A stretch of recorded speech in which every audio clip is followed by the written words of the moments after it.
My name is Dave Hansen. I'm from Langlitz Leathers in Portland, Oregon. I just want to relate to you my very memorable experience on the 4th of July when I was on a trip in Salt Lake City. And I should quickly explain that I had quite a few of these trips because I had a job that allowed me to work 10 or 11 days and then take 10 or 11 days off. So I was all the time, and I say all the time, 3 or 4 times a year, I'd take these big extended riding trips. I had a relatively new bike that I'd had for a few years. Anyway, so I made this trip and I ended up in Salt Lake City, and it was time to go home, and it was the 4th of July, 1974.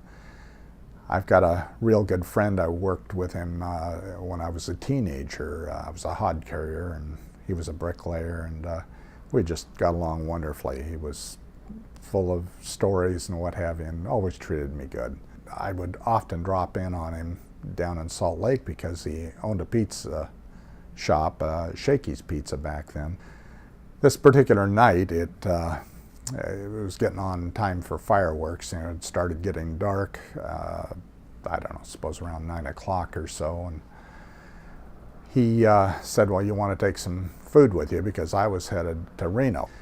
So he fixed me up a big box of chicken drumsticks, chicken legs. And I thought, this is wonderful. So I set it up in my fairing, and I take out across the desert, and this is about 10 o'clock when I left Salt Lake City, and there's not a lot of traffic out, and the traffic, you know, the people that are out are watching the fireworks and all, and I'm seeing all that in the background. So I'm heading across that desert toward Reno, and I like traveling at night because it's quiet, it's cool, not a lot of traffic, not a lot of cops, not a lot of animals, believe it or not. Most of the animals come out, you know, like the deer at dusk or daybreak. And anyway, so I started out at 10 o'clock at night, and it takes, I don't know, probably 8 hours, 10 hours to get to Reno, and I just figured I'd ride until I got tired, and then I'd park and go to sleep. I was riding a Guzzi, an old 750 Ambassador, 1971 that I bought, my first big road bike, and I had it set up so I could put my feet up in the fairing on the crash bars just above the cylinder heads, and I'd lay back against my pack. I had a duffel bag with my sleeping bag and a sleeping roll and all that stuff right behind my back, and then a sissy bar to anchor it to. And I could just go out and sit back on that seat, lay back, not lay down, but recline, so to speak, and I could do 75, 80 miles an hour with no trouble and just steer with my feet, and there's not a lot of traffic, nothing really to work or worry about. And so I'd eat those chicken bones, chicken legs, the drumsticks. When I'd get the meat stripped off, I'd just pitch the drumstick out in the desert, and figuring the animals would take care of the remainder. And so it went pretty good for about 6 hours. I was making pretty good time and just enjoying it. A nice warm night. So anyway, it's getting to be about 4 o'clock in the morning. So I'd been out there like 6 hours, and I hadn't quite made it to Winnemucca yet, but I started getting drowsy, and I know that when I get drowsy, I find a place to sleep, and I had it set up so that I had a duffel bag with my sleeping bag and my a little mat, lawn chair mat that I could sleep on, and unrolling all this and jump in bed take me less than 5 minutes, including brushing my teeth. So I'm getting drowsy, and there's a rest area coming up, so I pulled in and I quickly rolled out my sleeping bag and mattress and jump in, and I'm just about bushed and ready to go to sleep, and all of a sudden a storm, a herd, a multitude of mosquitoes attacks my face. I couldn't believe it. There's no way to escape them. I didn't have a tent to climb into and lock the door. So I got up and on my bike as fast as I could, which again was less than a 5-minute process, and I hit the road, and I thought, well, this is crazy. I'm not going to do this again until the next stop. We're going to try to get away from the mosquitoes in that particular area. So, and it was less than 60 miles to the next one. And I remember seeing the signs that this rest area was coming up, but I'm still putting along, and it's several miles down the road. And unfortunately, I fell asleep, and I awoke when I felt the bike go over the edge of the pavement and hit the rocks. There's a rocky shoulder. I knew immediately, and my feet were up in the fairing, I knew immediately what happened because I dropped off the pavement, probably an 1.5 to 2 inch drop onto the rocks. Instantly I knew what had happened, that I'd fallen asleep and that I was in trouble because I was doing over 80 miles an hour on this gravel, and that's difficult to maneuver. But your bike maintains its momentum, and so I started getting control of the bike, and no sooner than I got control of it, I whacked a post. It's a mile marker. They place them every mile, and it's probably a 1/4 inch steel to 3/8 inch steel, and it's a flat plate that has a U-bend in the middle, which they look kind of flimsy, but they aren't. I didn't even put a scratch on that thing, I don't think.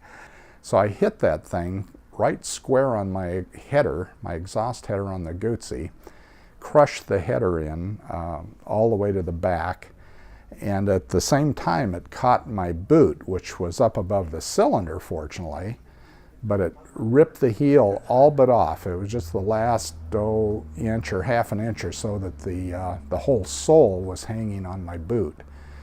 And of course it hit my foot, which didn't feel very pleasant, but I was in shock, and I was trying to maintain control of the bike. But fortunately, when you have a bike that's going fast and you hit something like that, the bike wants to continue going in a straight direction. The only problem was I was on gravel, so I started fishtailing really bad, and so I worked the handlebars to get the fishtailing stopped, and I managed to get it right again just as I hit another marker that was like a 100-yard marker. I'm assuming it was 100 yards, maybe it was meters, but anyway, I hit that one, same basic spot, except it ripped off all my foot pegs on the right side of the bike, or bent them up. It didn't necessarily rip them off, but it bent every one of them out, cattywampus. So I got done with that, and this, that was when I was trying to get back up on the pavement, and I didn't quite make it. So same problem, except this time I'm doing 50 miles an hour or so when I'm still fishtailing, still trying to get the bike straightened out. And I got it straightened out, and here comes the third one. I just get it straightened out, and right in front of me is another one of these dang posts that was sticking up in my way.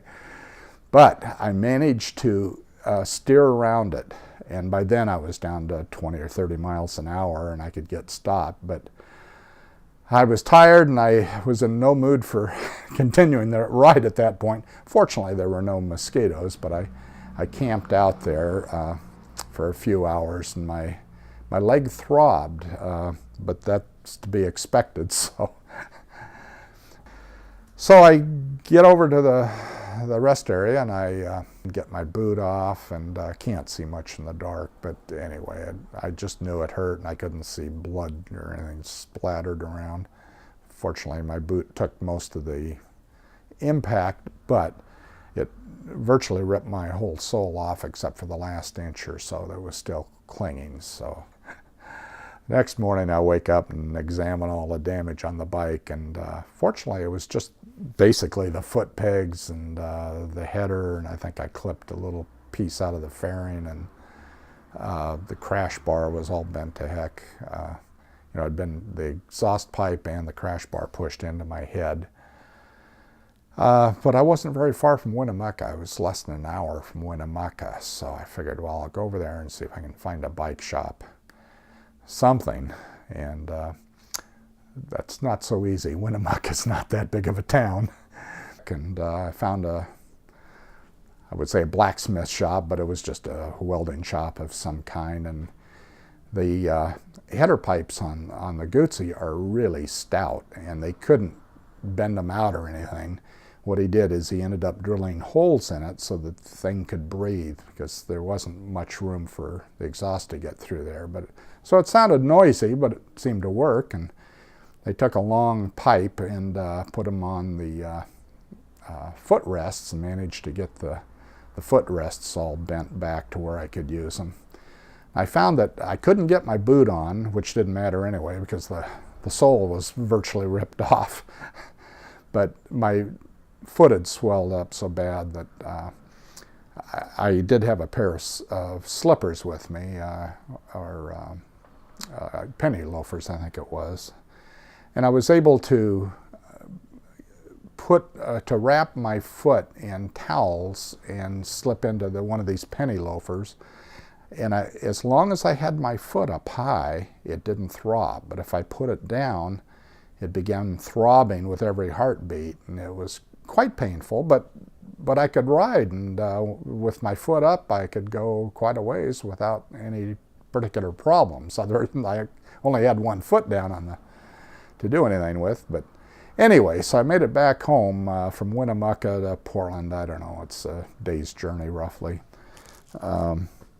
Then I had another problem of working with my foot that I could barely walk on. It was still swollen up and pretty damaged, but I was able to work. And I had to work because I'd just taken 10 days off, so I had to work 10 days. And without being able to wear a shoe, what I did is just go not barefoot, but I had a sock on and just walked it around, limped around on that foot for a week or so. And finally I was over visiting a friend, still a good friend of mine. In fact, he's my next door neighbor now, but his name's Dave. And he was in the medical profession, and he says, well, let me look at your foot. Because I told him the story, and he says, let me look at that foot. So I pulled my pant leg up and pulled my sock off and showed him my foot, which was all black and blue from the ankle down, just a mass of black and blue, and obviously swollen up a lot. And he looked at that and he says, I think you better go to a doctor right away. So I figured, well, if he's telling me to go to a doctor, I probably should do that. So I made an appointment, saw the doctor in a day or two, and he did the same thing. He wanted to see what it looked like, and I took the sock off and pulled my pant leg up, and he said, oh, you broke all your toes, huh?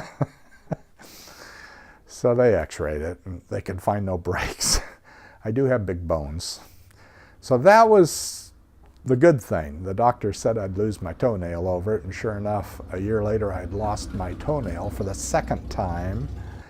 And surprisingly, my foot returned to normal, and I've never had any trouble with it since then. I've had troubles with other injuries I've had, but not that particular one. So that is my 4th of July story. I encourage everybody not to fall asleep on your bike. It's a poor place to sleep. Stay awake, pay attention, wear your leathers. I just had my Langlitz jacket on, padded Cascade. And I've never forgotten that instance, and I've never forgotten the day. The 4th of July, actually it was the next morning from the 4th of July, but I was eating those drumsticks and just pitching the bones out in the desert, letting the animals have their feed. Dave Hansen over and out from Langlitz Leathers in Portland, Oregon. So long. It was like, it wasn't like that. That's the way I feel now. It was like this. And I've got other stories of that, but anyway, yeah, I was